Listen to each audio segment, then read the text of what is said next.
안녕하십니까? 현빈 친환경연구소입니다. 지난 시간에는 침투확산제로 많이 사용되고 있는 이탈리아에 대해서 알아보았습니다. 이번 시간에는 작물에 아미노산을 공급할 때 효과적인 식물성 아미노산에 대해 알아보겠습니다. 작물을 재배하는 데 있어서 아미노산이 필수적인 이유는 아미노산이 원활하게 공급되지 않을 시에 다수확의 기본 여건이 갖추어지지 않기 때문입니다. 아미노산을 공급할 시에 가장 보편적인 농자재료는 동물성 아미노산과 생선 아미노산, 그리고 식물성 아미노산이 있습니다.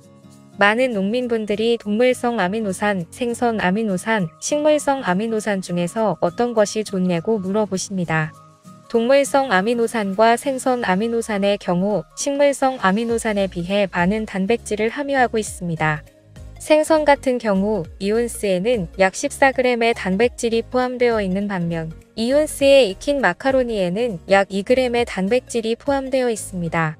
일반적으로 좋은 단백질원으로 알려져 있는 콩 같은 경우에도 이온스에 약 5g의 단백질을 포함하고 있습니다. 이처럼 동물성 아미노산과 생선 아미노산은 식물성 아미노산에 비해 많은 단백질을 포함하고 있습니다.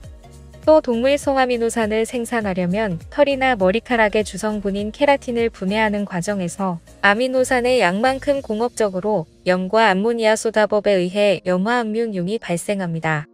이 염화암모늄이라는 물질은 천연으로는 화산지대나 온천지대에 존재하는 물질로 전지를 만들 때 쓰이거나 화학 분석, 시약, 염색, 의약 등에 사용됩니다.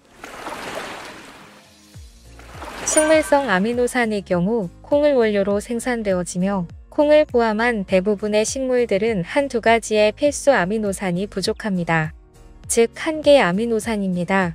곡류는 일반적으로 라이신이 없으며 콩류에는 메타이오닌이 적습니다. 이 부분이 필수 아미노산을 모두 갖춘 동물성 아미노산보다 모자라는 부분입니다. 하지만 이러한 이유에도 식물성 아미노산을 사용하는 이유는 식물성 아미노산은 가격 대비 가성비가 좋으며 흡수율이 높습니다. 또 대부분의 생명체가 그러하듯이 똑같은 형태의 영양분을 장기적으로 흡수했을 때 효율이 떨어질 수밖에 없다고 생각합니다. 예를 들어 육식을 통한 단백질 흡수가 효율적이라고 하더라도 콩과 같은 채식을 통한 단백질 흡수가 필요한 것처럼 농업에서도 동물성 아미노산과 식물성 아미노산은 상호 보완적인 관계라고 할 수 있습니다. 식물성 아미노산의 사용량에 대해 알아보겠습니다. 기본적인 사용량으로는 관주 기준으로 1000평에 10에서 20리터가 적당하며 어쩔 수 없이 옆면 살포를 하신다면 물 25말에 500에서 1000cc가 적당합니다. 개별 품목으로 사용하실 때 부족함을 느끼신다면 동물성 아미노산과 식물성 아미노산 이외에도 아미노산과 천연 미네랄을 함유하고 있는 생굴, 참치, 크릴 농축액과 함께 사용하셔서 직접 액비를 담아서 쓰시는 방법도 있습니다. 생굴, 참치, 크릴에서 추출한 농자재를 함께 사용하는 이유는 앞에서 설명드린 것처럼 육지에서 얻는 아미노산과 미네랄의 부족한 부분을 바다에서 추출한 아미노산과 미네랄로 보완해 줄 수 있기 때문입니다. 다만 너무 과도하게 사용하실 경우 염류장애를 유발할 수도 있다는 점 유의하셔야 합니다.